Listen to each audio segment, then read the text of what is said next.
Pues vamos a continuar con nuestro estudio. Estamos en Primero de Crónicas. Hoy llegamos al capítulo 22. Creo que estamos llegando justo al corazón de Primero y Segundo de Crónicas, a los capítulos donde más tiempo se hablan del templo, de la construcción del templo y de la organización del templo. Y hoy veremos por qué esto era muy, muy importante para el cronista, pero también para lo que quería transmitir a su audiencia, a esta generación de judíos después del exilio, que estaban anhelando que Dios cumpliera sus promesas. Ya habían regresado del exilio, habían pasado ese trago amargo, difícil del exilio, esa disciplina que habían recibido, ya lo habían pasado. Ahora estaban ahí, en la tierra, pero sus expectativas no se estaban cumpliendo. Se sentían decepcionados, confundidos, haciéndose preguntas. Y creo que en varias ocasiones hemos hecho esta pregunta de si podemos identificarnos con ellos.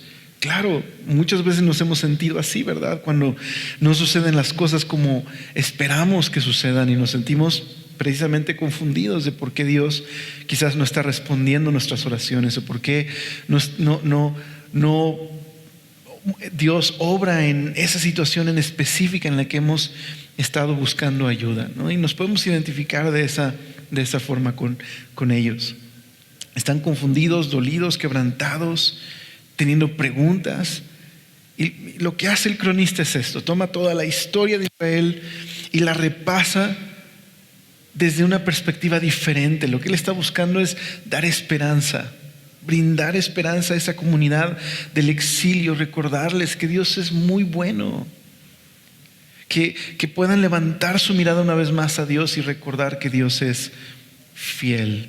Por eso vuelve a contar todas estas historias del Antiguo Testamento, pero se enfoca específicamente en David y en Salomón y el templo. Ahí es donde pasa más tiempo, incluso añadiendo nuevos datos que no aparecen en los libros donde se cuentan estas historias, como en Primero y Segundo Samuel o en Reyes. Aquí hay mucho material nuevo que el cronista añade y que detalla con muchísima precisión cómo se construye el templo y cuál era el propósito.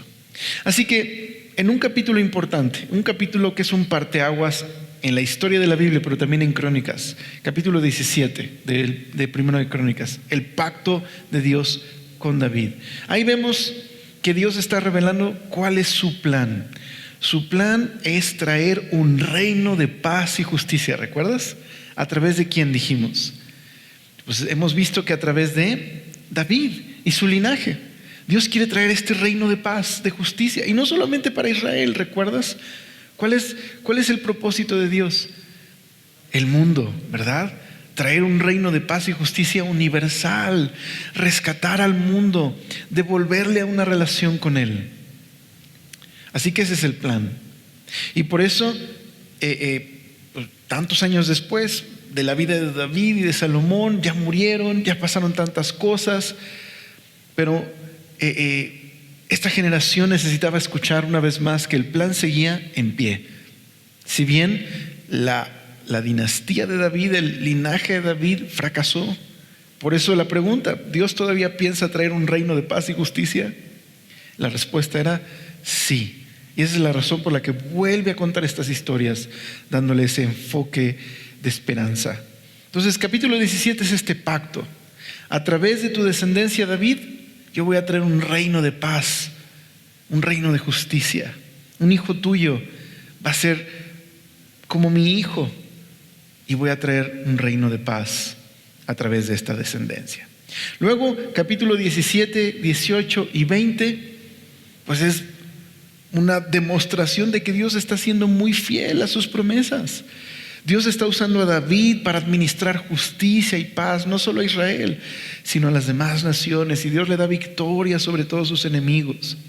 Pero luego vimos capítulo 21, un capítulo muy extraño, un capítulo que comienza con una decisión poco sabia de parte de David. David se ve amenazado por un enemigo y en lugar de confiar en Dios, lo vemos dependiendo de su propia capacidad, y en su orgullo, en su soberbia, Dios trae una disciplina. Y un capítulo, como dijimos, muy extraño, donde empieza a haber muerte y dolor, y sin embargo es justo esa situación que paradójicamente se convierte en cómo Dios elige el lugar del templo. En el lugar donde David dobla sus rodillas y se humilla y reconoce que ha pecado y que ha ofendido al Señor, es ese mismo lugar donde Dios detiene la mortandad, detiene la disciplina y restaura a David. Ese es el lugar, porque sabes, el templo no sería un santuario religioso, sería algo mucho más grande.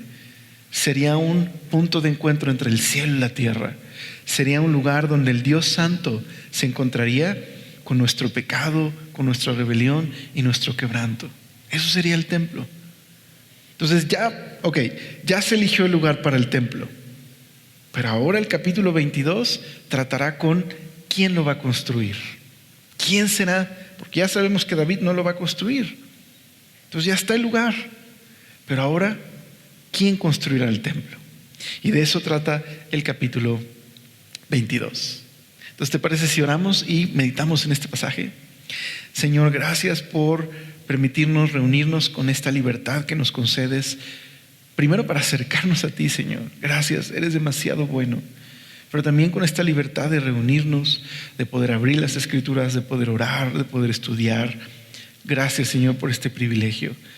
Señor, concédenos hoy sabiduría y gracia mientras estudiamos y cambia nuestra manera de ver la vida. Señor, transfórmanos. Te lo pedimos, por favor. Amén. Acompáñame, por favor, a 1 de Crónicas, capítulo 22. Ahí vamos a estar meditando esta noche. Este capítulo trata acerca de la elección del constructor del templo. ¿Quién va a construir el templo? Si no es David, ¿quién va a ser? Bueno, un poquito ya lo vimos las semanas pasadas, pero hoy vamos a verlo a detalle. Entonces, verso número 1 al verso número 5 es como el escenario en general. ¿Okay? Bueno, perdonen, verso 2 al verso 5, dice ahí: Después mandó David que se reuniesen a los extranjeros que había en la tierra de Israel. ¿Después de qué? Después de que se eligió el lugar para la construcción del templo. Un tiempo después, David hace esto. Dice que mandó que se reuniesen los extranjeros que había en la tierra de Israel y señaló de entre ellos canteros que labrasen piedras para edificar la casa de Dios. Asimismo preparó David mucho hierro para la clavazón de las puertas y, dice, para las junturas, y mucho bronce sin peso, es decir, en exceso, y madera de cedro 50, también muchísima, porque los sidonios y tirios habían traído a David abundancia de madera de cedro.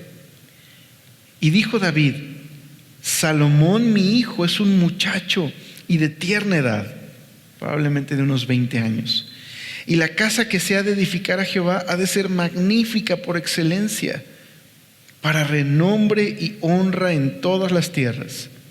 Ahora pues, yo le prepararé lo necesario.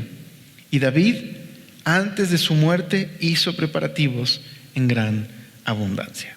Entonces, aquí está el escenario. Después del suceso del censo y que se elige un lugar en Jerusalén donde se va a construir el templo, ahora David, digamos, pone manos a la obra. Lo primero que hay en su corazón es reunir, dice ahí, a los extranjeros que viven en Israel. ¿Quiénes son estos extranjeros? Bueno, probablemente se refiere a aquellos que han decidido vivir en Israel y, aunque son extranjeros, ahora adoran al Dios de Israel y viven en Israel. Los llama a participar de esta obra.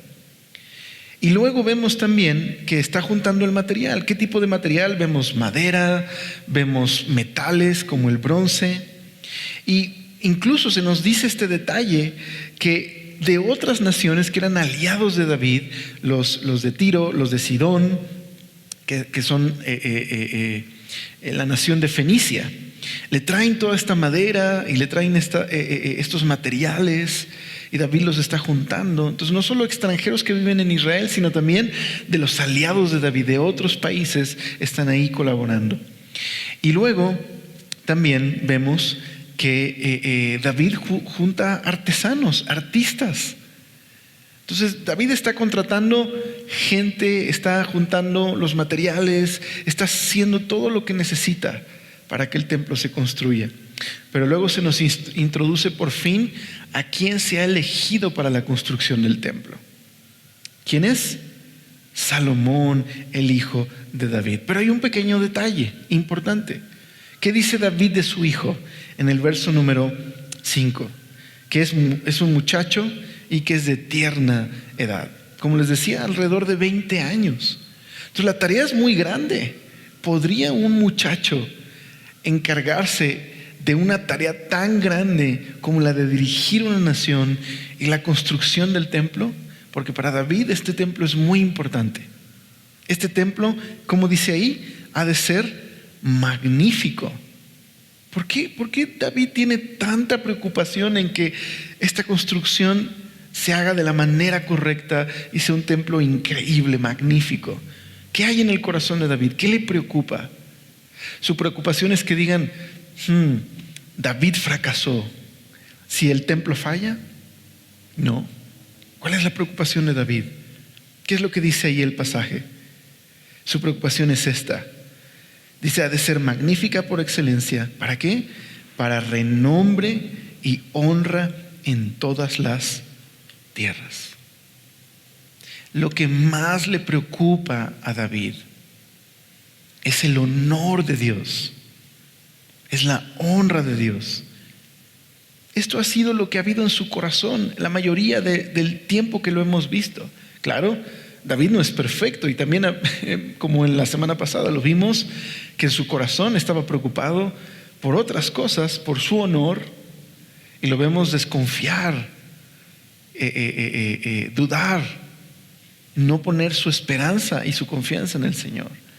Pero regularmente vemos a un David que incluso desde muy chiquito, su corazón, en lo que hay en su corazón es honrar a Dios. Por ejemplo, cuando David enfrentó a Goliat, el gigante, ¿qué era lo que le preocupaba? Que el ejército de Israel estaba atemorizado y estaba Goliat amenazando a Israel y burlándose del Dios de Israel. Y eso es lo que le preocupaba. ¿Cómo permiten que este hombre esté burlándose de Dios y del pueblo de Dios? Es lo que le preocupaba, el honor del Señor. Y luchó contra Goliat, un guerrero grande y fuerte y experto, porque le preocupaba el honor del Señor. Es la razón por la que David en el desierto, aunque en sus manos tuvo poder acabar con su enemigo, Saúl, no lo hizo. Decía, no voy a tocar a aquel que Dios eligió para ser rey. Dios te va a quitar si Dios me ha elegido a mí. ¿Por qué? ¿Qué le preocupaba a David? Una vez más, no su reputación, no su honor, sino el del Señor. Y esa es la razón por la que también cuando tuvo paz en su reino y se sentó en su palacio, se dio cuenta, oye, el arca del pacto, ¿te acuerdas? Este mueble que representaba la presencia de Dios, dice, está ahí arrumbado en una tienda de campaña, yo estoy aquí en un palacio, no está bien. Y tiene en su corazón construir el templo. Eso es lo que le ha preocupado todo este tiempo, el honor de Dios. Y ahora, ¿por qué le preocupa este honor de Dios? Porque parte del plan de Dios era que a través de Israel, de esta nación que él había elegido, Dios se daría a conocer a las demás naciones. Y David entiende que el templo es una parte muy importante en este plan que Dios tiene de alcanzar a los demás, al reflejar su carácter, su amor, a través de esta nación especial, la nación de Israel. Eso es lo que le preocupa a David. Él quiere que este templo se construya de esta forma porque él quiere que todas las demás naciones puedan conocer a Dios a través de Israel. Y el templo es una parte esencial de este plan. Entonces, Él no va a construir el templo, pero está haciendo todo lo que está a su alcance, todo el esfuerzo en estos últimos años que le quedan de vida para la construcción del templo. Entonces, ahí está el escenario general. Su hijo Salomón lo va a construir, pero es un muchacho y David quiere alentar y ayudar en esta tarea. No le va a tocar a él, pero él quiere honrar al Señor y prepara todo para ello. Entonces mira ahora el verso número 6. No vamos a leer hasta al 16, no lo vamos a leer hasta ahí, pero solo quiero decir que del 6 al 16 es el corazón del pasaje. Es la exhortación de David a Salomón. Pero nosotros lo vamos a ver por partes para reflexionar así detenidamente. Vamos a leer del 6 al 10. Dice el verso 6.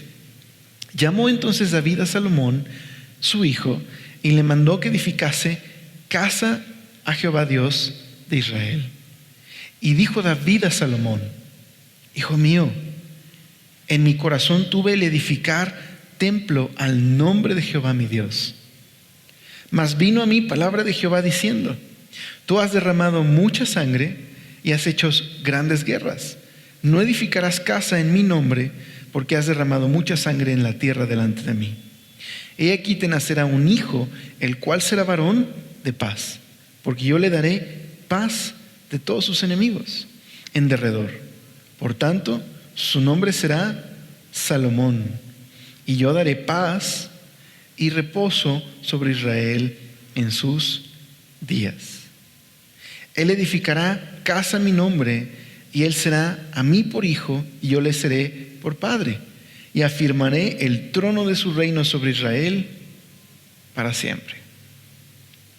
Si conoces el libro de Proverbios y te sonó muy a Proverbios, es porque tiene un sabor a Proverbios, un libro donde un padre exhorta a su hijo a amar y obedecer al Señor. De hecho, es un libro que compuso en muchos de esos proverbios Salomón, y que probablemente hacen referencia a la instrucción que recibió como hijo también. Entonces aquí David llama a su hijo y le dice: Hijo, te mando que construyas el templo, y te voy a explicar por qué. Hijo mío, yo siempre tuve el deseo de honrar al Señor construyendo el templo, pero Dios me detuvo, se reveló a mí, me detuvo y me dice: no, tú no puedes construirme el templo. Y aquí se nos revela un detalle más. En el capítulo 17 no se nos da este detalle, solo se nos dice que Dios le dijo: no me vas a construir tú la casa, lo va a hacer un hijo tuyo, pero yo sí te voy a construir una casa a ti, David, una descendencia. Ahora se nos da este detalle. ¿Por qué David no puede construir el templo? Se nos dice que porque ha sido un hombre de guerra y ha hecho muchas guerras, ha derramado sangre. Ahora, creo que hay que entender esto que el Señor le dice dentro de este contexto. ¿Estaba mal que David fuera un hombre que había hecho guerra? Pues no necesariamente, porque esas guerras, muchas de ellas fueron precisamente para defender el país, defender la nación, y también era una manera en la que Dios estaba administrando justicia. Entonces, no necesariamente es esa la razón, pero tampoco sabemos más de por qué.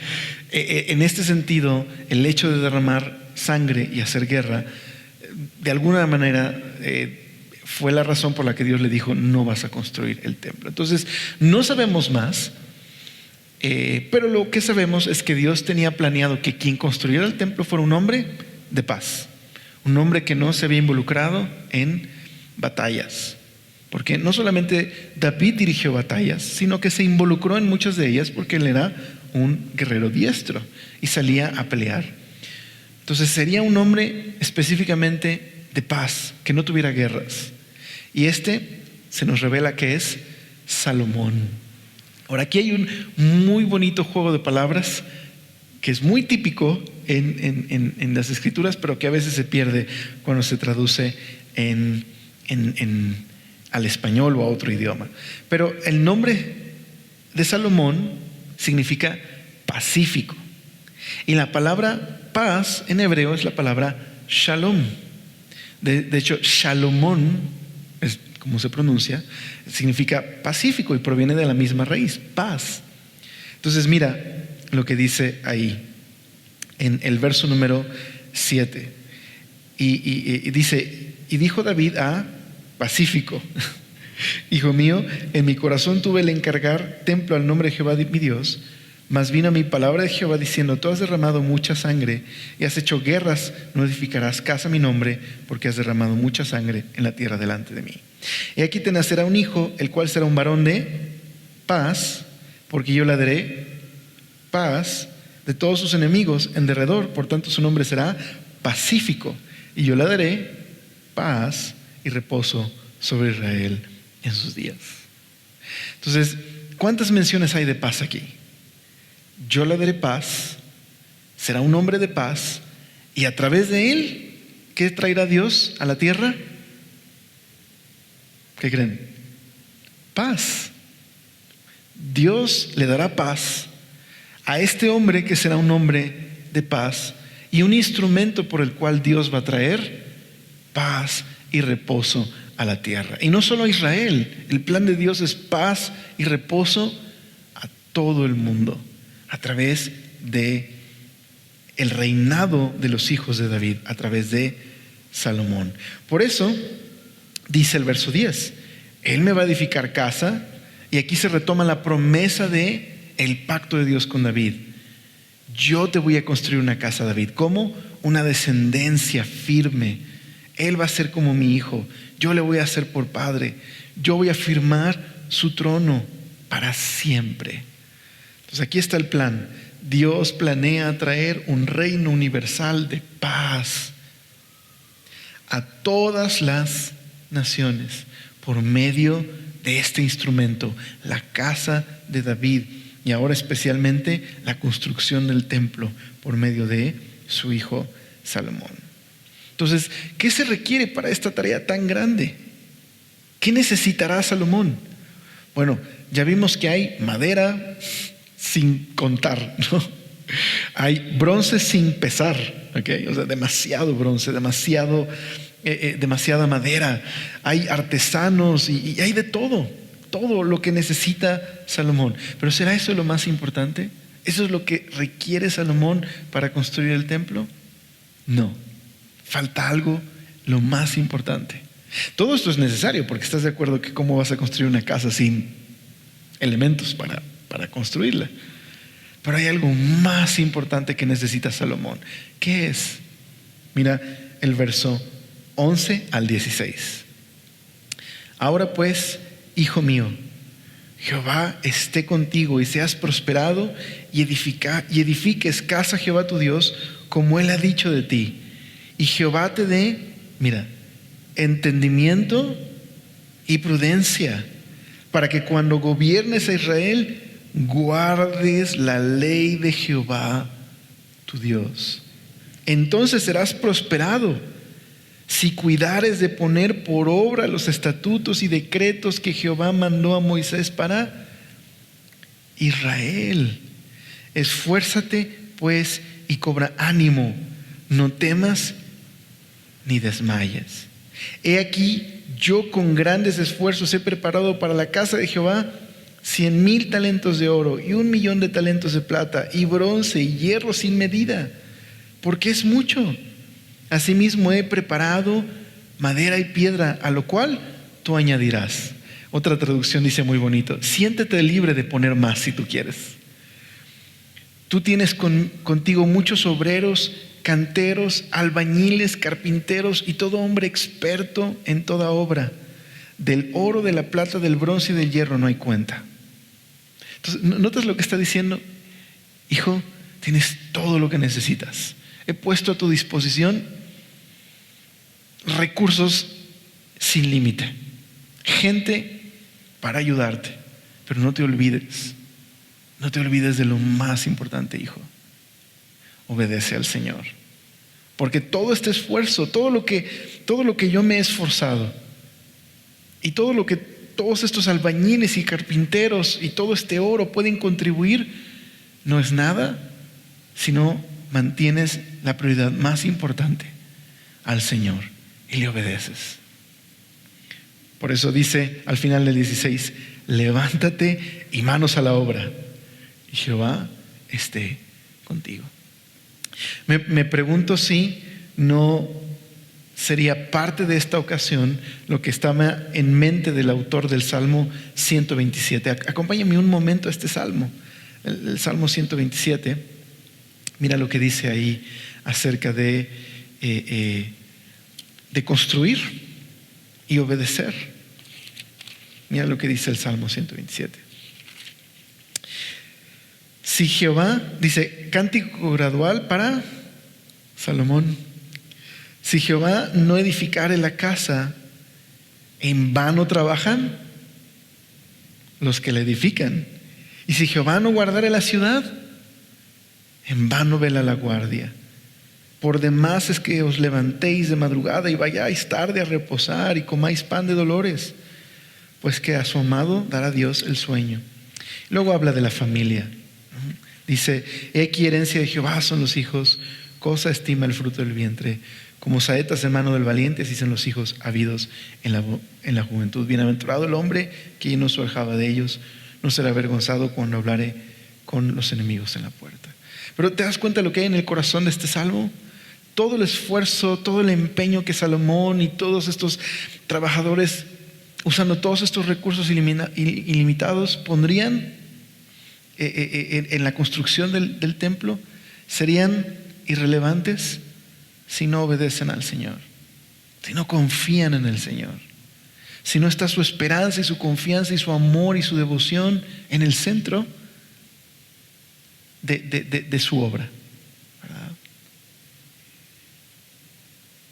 Entonces, qué importante lección hay aquí. No sé si ya te estás dando cuenta más o menos de la lección que el cronista está tratando de impartir a esta audiencia, a ese grupo de judíos preocupados, preguntándose si Dios todavía va a usarles como un instrumento para traer un reino de paz, si Dios se olvidó de ellos. Creo que podemos ver un poco de lo que el cronista está tratando de recordarles al recordar precisamente esta historia. Entonces, ¿cómo termina Crónicas? Después de esta exhortación a la obediencia, a confiar en el Señor, a no usar en vano estos recursos, a poner manos a la obra. Porque aquí vemos un pasaje que nos recuerda a otro pasaje muy similar. Hemos oído en algún otro momento de la historia bíblica a un líder que está encomendándole al siguiente líder una tarea y que le dice, esfuérzate y sé valiente. ¿Les recuerda a alguien? Estoy seguro que hay alguien. Moisés y Josué. ¿Recuerdas? Cuando Moisés está a punto de terminar su tarea y Dios le va a llamar a casa,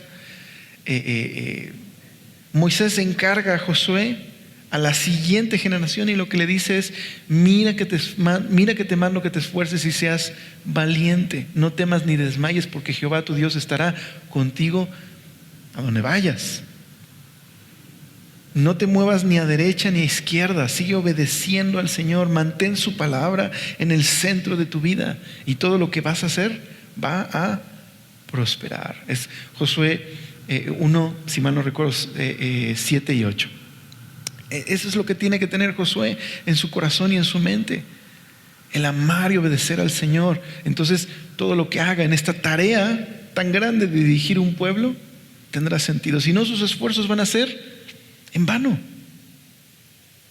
Si en su corazón y en su mente no tiene al Señor por prioridad. Entonces ahora David extiende esta invitación de obediencia no solo a Salomón, sino al pueblo entero. Mira lo que dice al final del pasaje, en el verso número 17 al 19. Asimismo, de 1 de Crónicas 22. Asimismo mandó David a todos los principales de Israel que ayudasen a Salomón, que se unan a Salomón, su hijo, diciendo, ¿no está con vosotros Jehová vuestro Dios, el cual os ha dado paz por todas partes? porque Él ha entregado en mi mano los moradores de la tierra, y la tierra ha sido sometida delante de Jehová y delante de su pueblo. Poned pues ahora vuestro corazón y vuestros ánimos en buscar a Jehová vuestro Dios, y levantaos y edificad el santuario de Jehová Dios, para traer el arca del pacto de Jehová y los utensilios consagrados a la casa edificada. Les recuerdo una vez más, ¿de quién se trata? No de David, no es la casa en honor a David, en nombre de Jehová. Los invita a participar de lo que Dios ha mandado hacer, y les recuerda, unirse en corazón y mente con Salomón. No se trata de Salomón, se trata del Señor y de su propósito de alcanzar al mundo por medio de la construcción de este santuario, este punto de encuentro entre el cielo y la tierra, este lugar donde Dios va a revelarse a través de Israel. ¿Cuál es el requisito? Busquen al Señor de todo su corazón, tengan ánimo en buscar a Dios y en edificar el santuario. Entonces ahí está la exhortación.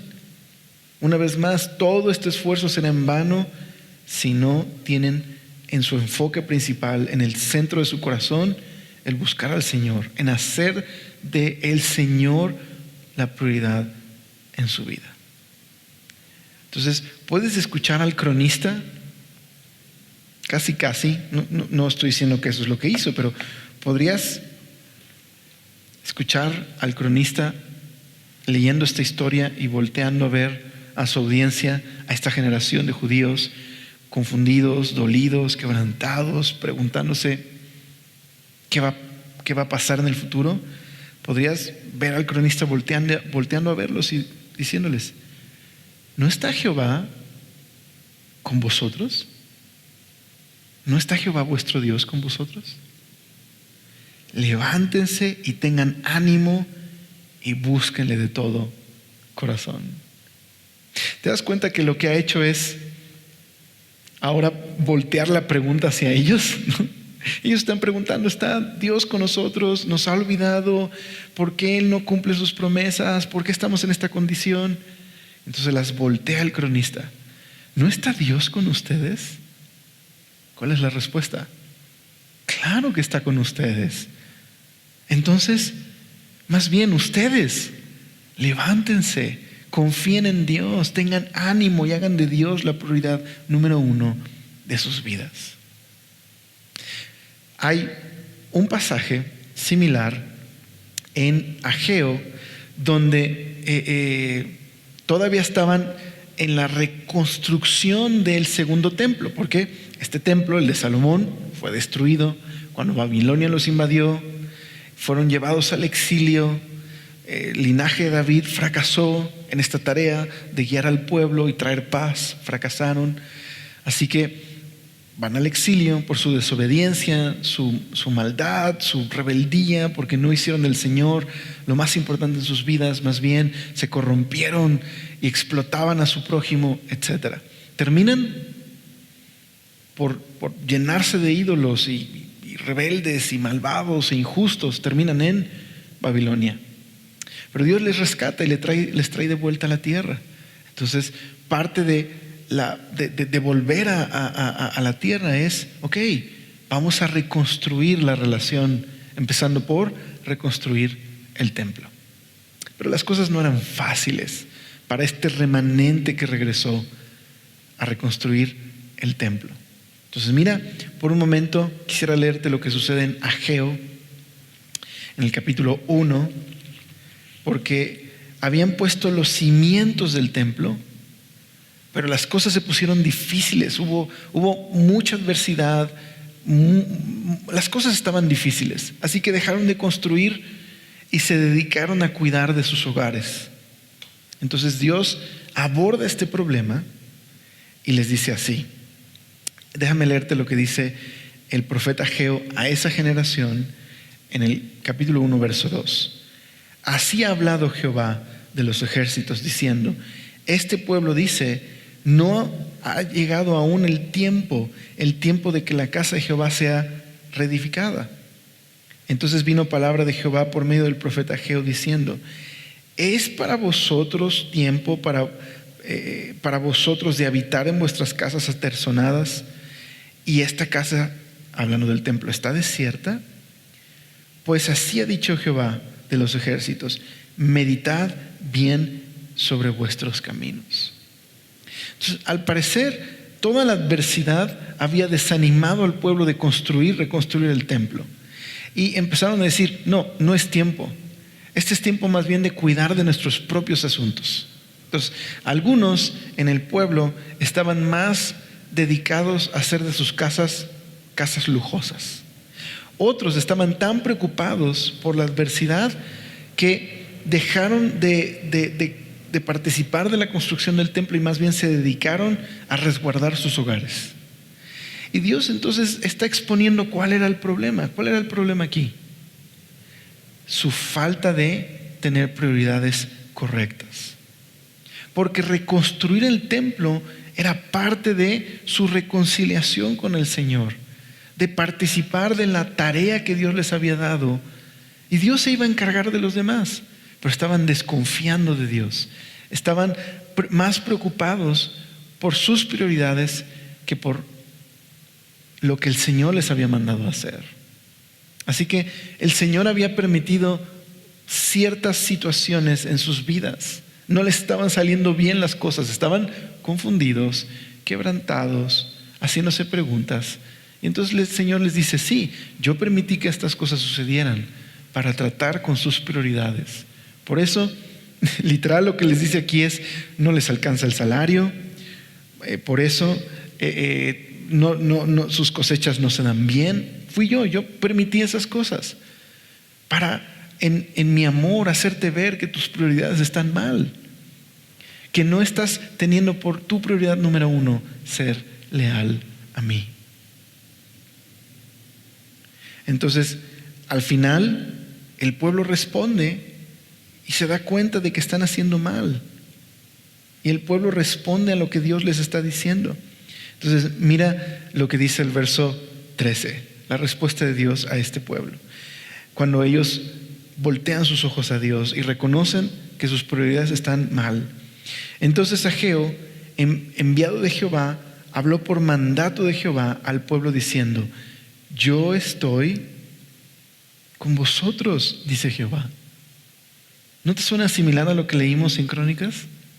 Es esto: yo estoy con ustedes.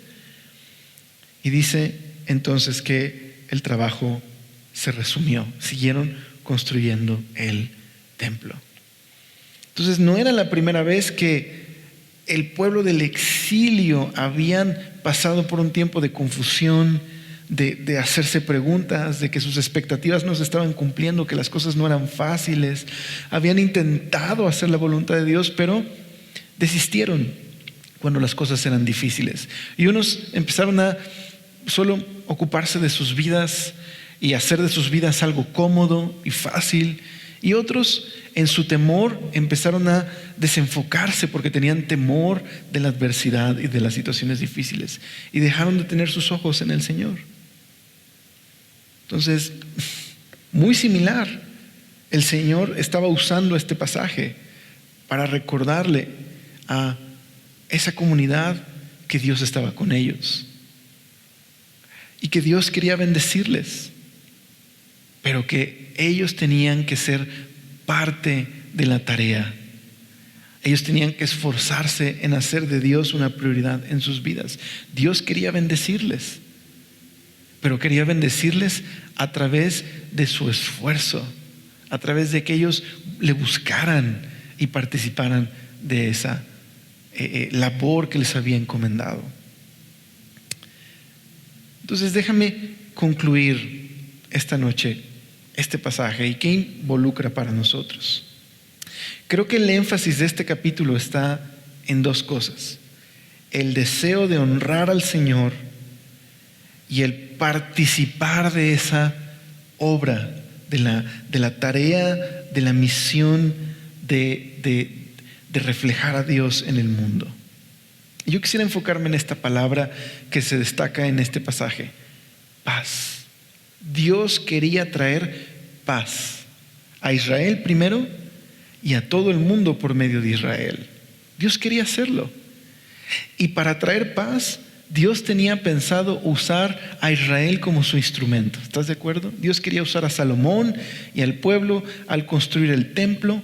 Ellos estarían participando de la obra, de honrar al Señor y de traer paz, un reino de paz y justicia. Dios les estaba invitando a esta labor. Pero, ¿qué significa la palabra paz? La palabra paz, shalom, significa, en el contexto de la Biblia, significa prosperidad, o también puede significar bienestar. Pero es muy interesante, me gustó un blog al que pude leer, que tienen un video, justo los de Bible Project, en el que estudian esta palabra, la palabra paz, y me gustó lo que encontré, quisiera compartírtelo. Ellos comentan cómo esta palabra shalom, que significa bienestar, cuando es un verbo, una acción, llevar o dar shalom, dar paz, involucra restaurar aquello que está roto, hacer completo lo que está incompleto. Es muy interesante. Entonces, por ejemplo, en el Antiguo Testamento, si tú dañabas el campo de tu vecino, pues ahora ya no tenía paz, ¿verdad? Has dañado algo, está incompleto. ¿Cómo podías llevar paz? Pues restaurando aquello que se había dañando, restituyendo. Por ejemplo, si le pagabas el daño de ese campo, le estabas dando paz, estabas restaurando aquello que estaba roto. Pero también hay otros ejemplos, como cuando había una relación rota, traer shalom era ser un pacificador, alguien que podía restaurar las relaciones rotas. O por ejemplo, dos naciones cuando dejaban de pelear y tenían paz o tenían shalom, esto significaba que no solamente dejaban de tener peleas, conflictos, sino que se unían para una meta común. Empezaban a beneficiarse mutuamente. Y eso era llevar shalom o llevar paz. ¿Qué es lo que Dios quería de Israel? Que llevaran shalom a un mundo roto y quebrantado por el pecado, que estaban lejos de Dios, en rebelión. Dios quería llevar paz y Dios planeaba usar a Israel y a el linaje de David para llevar esa paz, no solo en Israel. No solo Israel tenía que ser una nación donde hubiera paz, ¿sabes? Donde los quebrantados y los rotos encontraran restauración y paz.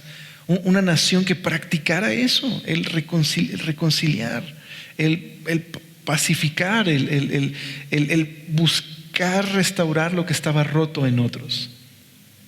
Sino que también eso tenía que extenderse a todo el mundo. Ese era el plan. Y Salomón era muy importante en esta tarea. La construcción del templo era muy importante en esta tarea. Porque, ¿te acuerdas de qué se trata el templo? El lugar donde Dios se encuentra con el pecador quebrantado para darle paz, restauración. Y Salomón tenía una parte importante en esta tarea. Y por eso David le dice: esfuérzate, aquí te dejé todos los recursos. Y le dice también a los líderes: únanse a Salomón, recuerden la misión que tenemos, que es honrar el nombre de Dios, porque cuando honramos a Dios y Él es nuestra prioridad, nos convertimos en esa nación que Dios utiliza como un instrumento para traer su paz. Pero nosotros ya vimos la película completa. Y Salomón no trajo esa paz. ¿Sabes? Es como cuando eres un fan de Star Wars. Perdón, siempre saco ejemplos de Star Wars, pero aguántame un minuto. Pero cuando eres un fan de Star Wars y estás invitando a otros a ver las películas, ¿no? Pero tú ya las conoces. Entonces empiezas por episodio 1 y aparece el joven Skywalker, Anakin, ¿no? Y no le dices nada a tu acompañante porque no le quieres spoilear, ¿no? Entonces ves por toda la película que este es el elegido, el que traerá paz, el que va a restaurar el orden y completar el círculo y traer balance a la fuerza, ¿no? Y Qui-Gon le dice a Obi-Wan: entrénalo, él es la clave. No, pero tú ya viste las películas y tú sabes que ese joven Skywalker, ¿en quién se va a convertir? No me digan que en Darth Vader, exacto. Él se va a ir al lado oscuro. Aunque bueno, al final de la película es redimido, pero bueno, es otra cosa. Pero se va a ir al lado oscuro, ¿verdad? No va a traer paz, al contrario, va a ayudar al emperador a traer un imperio de maldad e injusticia. Y bueno, eso es una película. Pero Salomón se fue al lado oscuro, literal, literal. Y en lugar de traer un reino de paz, lo que introdujo en Israel es apostasía y rebelión. Y todos los demás reyes en cadena, lo único que hicieron fue hundir a Israel en más corrupción. En lugar de construir y restaurar y traer paz, en realidad se convirtieron en Babilonia o en Egipto, una nación de injusticia y corrupción, abusando y oprimiendo a otros, llenándose de ídolos. Entonces, ¿quién sería aquel que traería paz? Bueno, por eso el cronista está contando estas historias, porque su esperanza no estaba en David y Salomón, ya habían muerto. Es más, el cronista vive después del exilio. Sus ojos estaban puestos en aquel hijo futuro de David, por el cual Dios traería paz. Por eso, en una de las más importantes promesas, en Isaías capítulo 9, versos 6 y 7, mira lo que se dice del hijo de David. Escucha: pues nos ha nacido un niño, un hijo se nos ha dado. El gobierno descansará sobre sus hombros y será llamado Consejero Maravilloso, Dios Poderoso, Padre Eterno, Príncipe de Shalom, Príncipe de paz.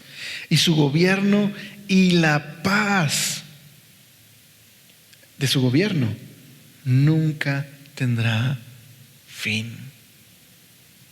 Este futuro David, este futuro hijo de David, será príncipe de paz, y su reino eterno, sin fin, será un reino de paz. Y ese futuro David es Jesús. Por eso el Evangelio de Lucas, cuando abre la historia del nacimiento de Jesús, le dice a los pastores: buenas noticias, un hijo de David, en un tiempo también de mucho dolor y quebranto y opresión. No había ningún gobernante de la descendencia de David en el trono. Los ángeles anuncian: ha nacido un hijo de David, es el Cristo, el Mesías, es el que Dios había prometido, ha nacido. Y le dice a los pastores: gloria a Dios en el cielo más alto y paz en la tierra para aquellos en quienes Dios se complace. Las buenas noticias de paz, de aquel que traería paz. Eso es lo que vino a hacer Jesús: a restaurar, a reconciliar a aquellos que están rotos y quebrantados. Por eso Romanos capítulo 5 verso 1, mira lo que dice de lo que sucedió a través de la muerte y la resurrección de Jesús. Por lo tanto, ya que fuimos hechos justos a los ojos de Dios por medio de la fe, tenemos paz con Dios, gracias a lo que Jesucristo nuestro Señor hizo por nosotros. Yo leí una versión diferente en la NTV, pero es Romanos 5:1. Justificados pues por la fe, tenemos paz para con Dios por medio de nuestro Señor Jesucristo. Él se ha convertido en nuestra paz. Él nos ha reconciliado con Dios, nos ha puesto en una relación correcta con Dios. Nuestra relación se había roto por causa del pecado y la rebelión. Vivíamos sin Dios, sin esperanza, pero por Jesucristo hemos sido puestos en una relación correcta con Dios. Y Efesios también dice en el verso número 14 del capítulo 2, dice que Cristo es nuestra paz. Él nos ha, en el contexto de Efesios, lo que dice Efesios es que ahora somos la familia de Dios. Estábamos lejos. Justo en ese capítulo dice que estábamos sin esperanza, lejos de Dios. Pero Él por la sangre de Jesús, por su sacrificio, se convirtió en nuestra paz. Y ahora tenemos el maravilloso privilegio de ser parte de su familia, de que hemos sido reconciliados con Dios. ¿Y eso sabes qué significa? Que Dios nos ha convertido en aquella familia de paz y por la cual Dios quiere llevar paz al mundo. Hemos recibido la reconciliación y hemos recibido su paz y ahora somos parte de la familia de Dios y Dios vive en nosotros porque Dios quiere que nos convirtamos en agentes de paz, en instrumentos por los cuales Dios puede llevar su paz a los demás. Entonces, primero que nada, Dios nos ha llamado a tener paz entre nosotros. Efesios capítulo 4, verso 1 al 3 en la NBI dice: por esto yo, preso por causa del Señor, les ruego que vivan una vida digna del llamamiento que han recibido. ¿Cómo es una vida digna de haber sido llamados a ser parte de la familia de Dios? Dice: siempre humildes y amables, pacientes, tolerantes unos con otros en amor. Esfuércense por mantener la unidad del Espíritu mediante el vínculo de la paz. Aquí está nuestro llamado, familia. Hemos sido llamados a mantener la paz, comenzando por la casa, comenzando por nosotros. Entonces, aquí es donde encuentro una lección muy, muy práctica. Dios nos ha llamado a ser instrumentos de reconciliación aquí en la iglesia, sí, pero especialmente quisiera aplicarlo a nuestra casa. Dios nos ha llamado a ser agentes de paz en casa, a llevar el amor, la generosidad, la bondad, la justicia de Jesús a los nuestros en casita. En nuestro trabajo, ser agentes de reconciliación, que otros puedan conocer la paz de Jesús a través de nuestro testimonio, de una vida de adoración, de amor a Dios. Y aquí es donde yo escucho a David diciéndonos: ¿no está Dios con nosotros? Levantémonos, pongamos manos a la obra, esforcémonos en hacer del Señor la prioridad número 1 de nuestras vidas. Porque quiero decirte algo: todo lo que hagamos en la vida, nuestro trabajo, todo lo que te puedas esforzar en tu casa por tu familia, no será de un impacto profundo y duradero a menos que el Señor sea la prioridad número 1 de nuestras vidas. Porque como leímos en el Salmo 127, en vano trabajan los constructores si el Señor no edifica la casa. Y así como David puso todo listo para que Salomón pudiera construir el templo, Dios nos ha dado todos los recursos que necesitamos para vivir una vida de humildad, de amor, de paciencia en casa, una vida cristiana de amor y devoción a Él. Pedro dice que todas las cosas que necesitamos para una vida piadosa se nos han dado por el poder de Dios y por sus promesas. También Efesios dice que el mismo poder que levantó a Jesucristo de los muertos es el poder que obra en los creyentes de manera que podamos hacer su voluntad. Querida familia, Dios nos ha dado todo lo que necesitamos para amarle, para seguirle, para servir a los nuestros en casa. Pero, ¿estás de acuerdo que si Salomón y los demás no habrían hecho nada, ¿no se habría construido el templo? ¿Estás de acuerdo, verdad? Entonces Dios nos ha dado todo. Dependemos de Él y de su gracia.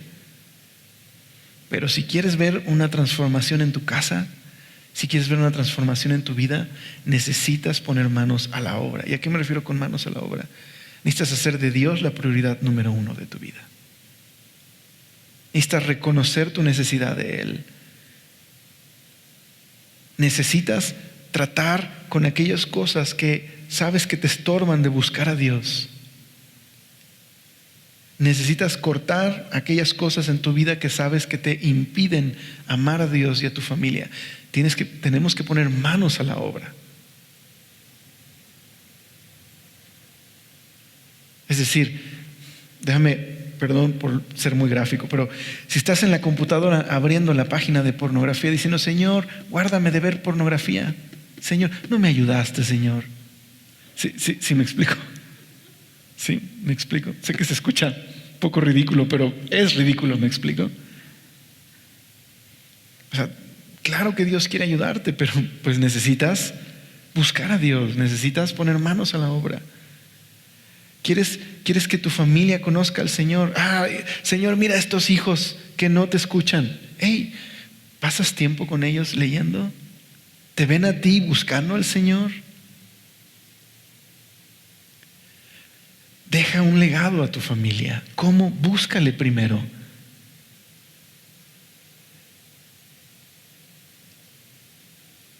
Busca al Señor en tu trabajo.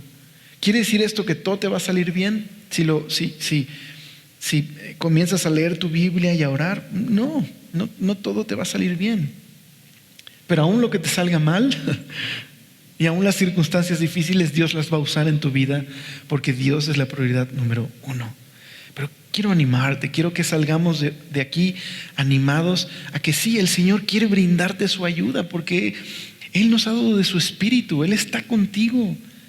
Quiere que sepas eso. Él te ama y está contigo, pero necesitamos levantarnos y esforzarnos.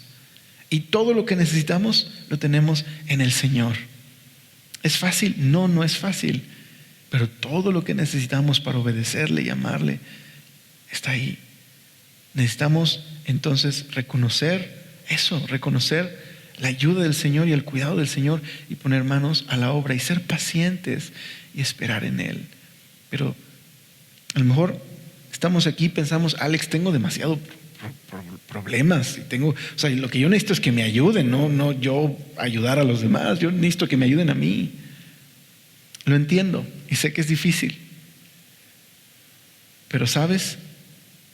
Si hacemos a un lado nuestros problemas y los ponemos en manos del Señor y empezamos a confiar en Él y enfocarnos en Él, quizás descubriremos que muchos de esos problemas van a empezar a tener su proporción correcta y van a empezar a ordenarse, porque hago del Señor mi prioridad.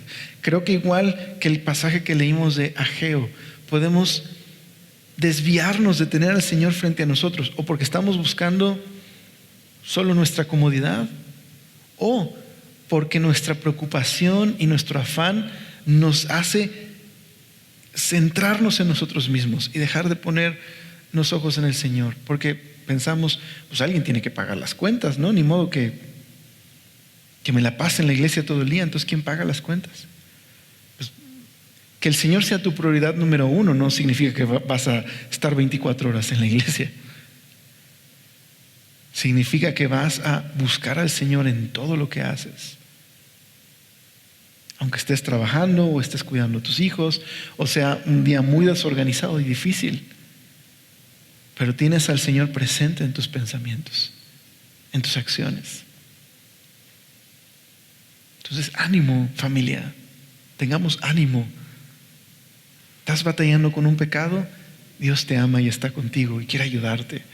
Es difícil cuidar niños que a veces son muy lindos, pero de pronto se transforman en velociraptors salvajes que parece que quieren comerte. Lo entiendo, pero Dios es bueno y quiere ayudarte. ¿Es difícil el matrimonio? Sí, pero Dios es bueno y Dios ama a tu esposo o a tu esposa y quiere ayudarte. a servir a tu familia. ¿El trabajo es agobiante? Lo creo, es cierto. Pero Dios está ahí contigo y quiere fortalecerte para que le busques y sea tu prioridad.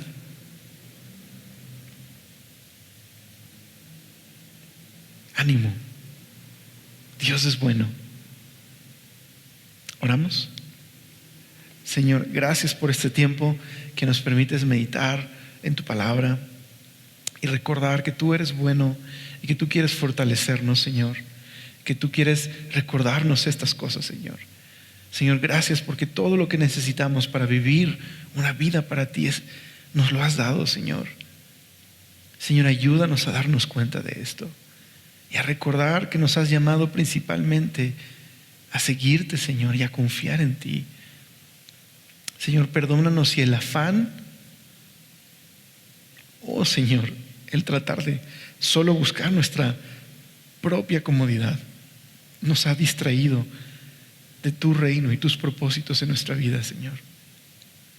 Perdónanos, Señor, si nuestros problemas nos hacen desenfocarnos de esta tarea de poder juntos servir para traer paz, para ser instrumentos por los cuales tú puedas restaurar y reconciliar, empezando por nosotros y por los de nuestra casa, Señor.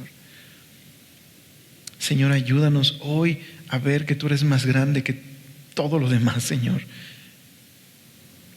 Que podemos sentirnos así, Señor, como Salomón, Señor, inexpertos, pero Señor, tú eres nuestro Padre celestial que nos has dado todas las cosas y que tú estás con nosotros y nos has dado tu Espíritu. Señor, danos valor, danos fortaleza para hacer tu voluntad. Te lo rogamos, Señor. Te damos gracias. Amén.